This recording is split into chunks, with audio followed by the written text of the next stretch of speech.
तो दिन की शुरुआत होती है तुलसी को पानी देने से। नाश्ता किया, वेंट टू कॉलेज। आज बस एक ही क्लास थी फॉरेंसिक मेडिसिन के, एंड एग्जाम्स भी आने वाले हैं तो थोड़ा सा वो पढ़ा।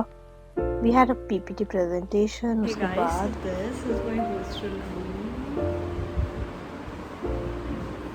I have come here बहुत दिन बाद।